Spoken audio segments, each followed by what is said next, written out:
Hey, this is Sky. Welcome to my YouTube channel. It's bright and early, daily discipline, mind, body, and soul. This is how we get through Wednesday, hump day. Hope you guys have a good week. Hope you're grinding. We're not there yet. A couple more days, then the weekend, then you go have some fun. I want to talk a little bit more about working out. I know yesterday's video was horribly unpopular. I probably should have put a different title on it. Naked women or something like that would have got everybody clicking on it. Exercise is important. It's a big part of the mind, body, and soul program for several reasons. I learn a lot about myself, about personal growth from working out. So let's just philosophize a little bit. I want to talk about your recovery capacity. Do you know what that is, your recovery capacity?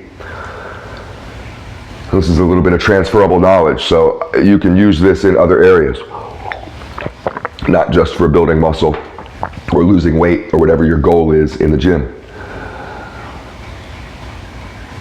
Your recovery capacity is the amount of time that you need in order to heal from trauma, from working out. Working out is trauma. You're literally tearing your muscle fibers, and then your muscle fibers repair themselves, and hopefully your nutrition is on point and your body has enough amino acids and proteins and whatever in order to rebuild those muscles stronger. And that's literally how you grow. So that feeling of soreness that you feel after the gym, which I'm very sore right now all throughout my back.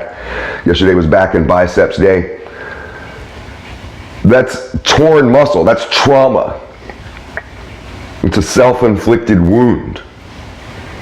That's what's so weird about working out. You go and literally hurt yourself, hopefully not detrimentally or permanently, in a little mild way, temporarily. You tear some muscle fibers. Let me go into this building and tear my body up a little bit, create some pain so I can have some gain. And realize this in life, that we grow through struggle. If you were to offer a baby, a young child, a great life, and they never have to struggle, and they grow up to be a 36-year-old man, and this person has never once struggled ever. He's had people feed him, clothe him, wash him. He's never had a bad day in his life, never had a hard day in his life. Think about what kind of chump he would be, what kind of weakling he would be. Who's strong?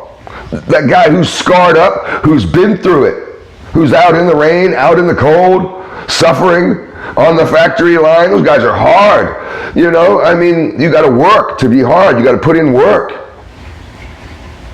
And that's suffering.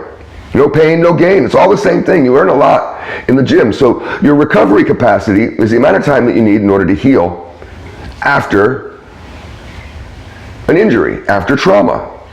This could be mentally or physically. If you have a mental trauma, you need a certain amount of time after that happens to recover. And this is different for everybody. It's different for me than it is for my brother. But me and my brother have both been through the same shootings. And I've watched people die, and he watched them die too. And it took me a different amount of time, longer, to recover than it did for him. I have a longer recovery time. My recovery capacity is larger. Now, with physical pain, it may be different. I recover pretty quick.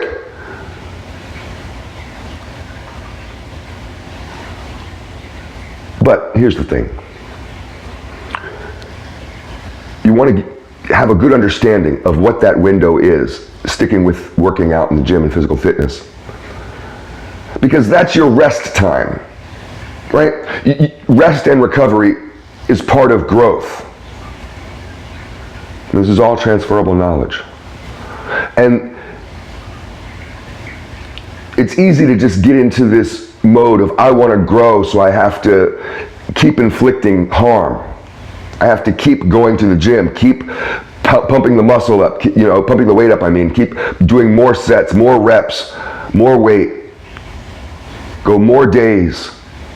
I'm only going 4 days, I gotta go 7 days. I gotta go 12 days a week. I gotta go 13 days a week, right? People that brag about this stuff. I work out 3 times a day, 7 days a week, trying to do more.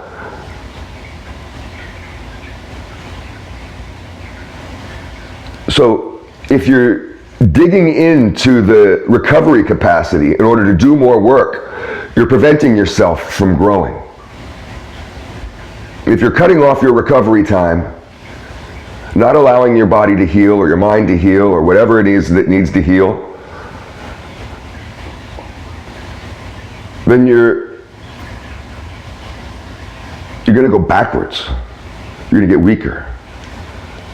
You won't grow. You'll atrophy. And you'll start to enter injury. This is one of the ways that people say that overtraining isn't possible. It's absolutely possible. And you can start to get injuries and all kinds of fucked up shit. It's like somebody who is just living a really stressful life and they're not giving themselves enough downtime, and they eventually snap and go nuts. Start making crazy decisions. Ruin their life. All they needed was a break. Take a little bit of a rest. You might find your strength in rest. So I think it's important to understand our strength. And a lot of people are stronger than they think they are. You have 40% more in you. When you think you're gassed out, you're done, I can't do it anymore, there's a good chance, this is well studied, that you still have a good 40% more. You just think you're done. It's all mental. You might have had an anxiety attack in the middle of that set, and now you just turn into a weak little bitch, but you're not. It's mental. You may not be used to being pushed hard. This may be something that triggered you from when you're 7 years old and you didn't want to clean your room. You didn't want to go to school. And not that you're thinking about that, but this same feeling of, I don't want to. I'm being pushed too hard. When some people get pushed too hard, they instantly push back because it's not fun. They don't like being pushed hard. So I only say that to go on the other side of this, where some people give up way too quick, but you want to get used to where your point of failure is. I work out to failure. I don't just do 5 reps or 8 reps or 10 reps. I go until there's no more reps, until I can't do it anymore. Because I want to experience what failure is. I want to know exactly where that point of failure is. I can go up to it and not go beyond it. And then when I get to that point, I don't beat myself for being a failure. I'm happy that I reached failure, because now I can rest and grow, hydrate, give myself some nutrition, and I'll come back stronger. So the message that I wanted to put across is, stop digging into your recovery capacity, because that's not helping you. That's not drive. That's just you being crazy. Now, maybe we should end it off here and talk about this other term that I heard. It's called muscle lust. Some guys are lusting for muscle. Lust is a sin. Get on top of that shit. Thanks for watching.